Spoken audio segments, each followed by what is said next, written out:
জন্য তারা ইন্দ্রের গর্ত খুঁজে পাবে না। জাতি দেখেছে পালানোর জন্য কোনো পথ তারা খুঁজে পায়নি। আমার বন্ধুগণ, আপনারা লক্ষ্য করেছেন তাদেরকে এই দেশে জমাতে গিয়ে অসংখ্য ভাইদেরকে রক্ত দিতে হয়েছে, অসংখ্য ভাইদেরকে নির্যাতিত হতে। আজ এই বিজয় ছাত্র সমাজের বিজয়, আজকের এই বিজয় ইসলামী আন্দোলনের বিজয়, আজকের এই বিজয় ইসলামী ছাত্র শিবিরের বিজয়, আজকের এই বিজয় বাংলাদেশ জামাত ইসলামীর বিজয়। আমার বন্ধুগণ, আপনারা মনে রাখবেন ইতিপূর্বেও যারা এইভাবে স্বৈরাচার করেছেন, যারা জুলুম করেছেন, তারা তাদের আদালতগুলোতে ইসলামকে নিষিদ্ধ করেছে। ফেরাউনের আদালতে মুসা আলাইহিস সালাম নিষিদ্ধ হয়েছিলেন, নমরুদের আদালতে ইব্রাহিম আলাইহিস সালাম নিষিদ্ধ হয়েছিলেন। এরপরে আপনার আবু জাহেল, আবু লাহাব, উতবা সাহেবের আদালতে মুহাম্মদ সাল্লাল্লাহু আলাইহি সাল্লাম নিষিদ্ধ ছিল। তবে আল্লাহর আদালতে ওই ফেরাউনরাই নিষিদ্ধ হয়েছে, ঠিক কিনা? আজও বাংলাদেশে এই খুনি হাসিনা অসংখ্য মানুষ মেরে জামাত ইসলামী এবং ইসলামী ছাত্র শিবিরকে নিষিদ্ধ করতে চেয়েছিল। আল্লাহর আদালতে তারাই নিষিদ্ধ হয়েছে। আজ বাংলাদেশ থেকে গুন্ডা বাহিনী পালিয়ে গিয়েছে, আজ বাংলাদেশ থেকে গুন্ডা লীগ পালিয়ে গিয়েছে। তারা যদি আবারও আসে তার সঙ্গে জবাব দেওয়া হবে। এদেরকে একমাত্র ছাড় দেওয়া হবে না, হবে না, হবে না। সকলকে ধন্যবাদ জানিয়ে আমি আমার বক্তব্য এখানে শেষ করছি। আসসালামু আলাইকুম ওয়া রাহমাতুল্লাহ। সম্মানিত এলাকাবাসী, এদেশের প্রতিটি মানুষের ঘরে ঘরে নির্যাতন চালানো হয়েছে। বিগত 18 বছর বহু নারীকে ধর্ষণ করা হয়েছে, বহু গাড়ি ঘর ব্যবসা বাণিজ্যকে শেষ করা হয়েছে, বহু মানুষকে খুন করা হয়েছে, খুন করা হয়েছে।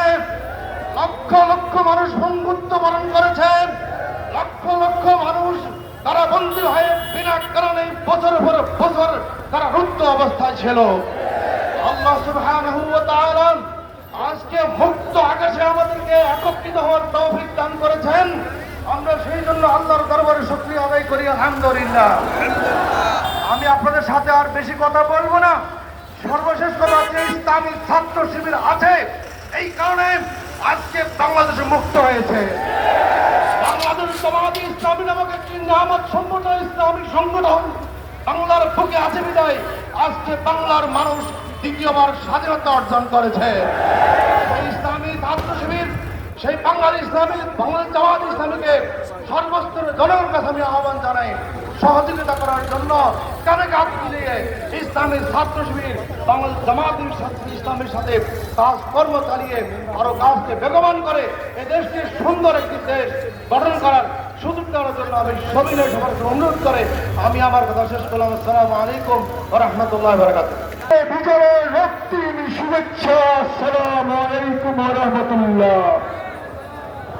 সংগ্রামী বাংলার ছাত্র জনতার আন্দোলনের মুখে আমরা জামাত শিবির ছাত্র জনতার ভাষা থেকে এই বিজয় লাভ করেছি। সবাই বলি আলহামদুলিল্লাহ।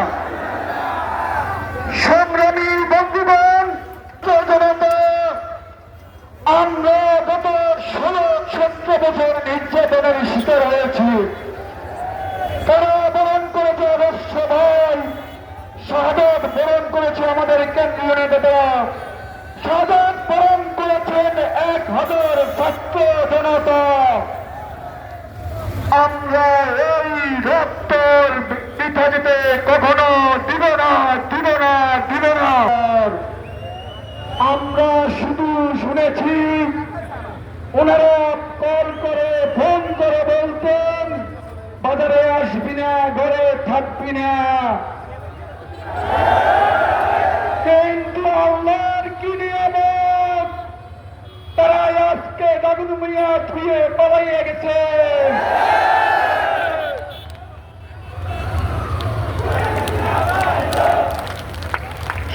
সংগ্রামী ছাত্র জনতা দাগনভূঞাবাসী ব্যবসায়ী বৃন্দ, ছাত্র জনতার এই বিজয় উল্লাসে কিছু দুষ্কৃতিকারী মানুষের দোকান পাট বাড়িঘর খামার লুট করে নিয়ে যাচ্ছেন। আমি দাগনভূঞাবাসীর প্রতি বিশেষ রিকোয়েস্ট করছি,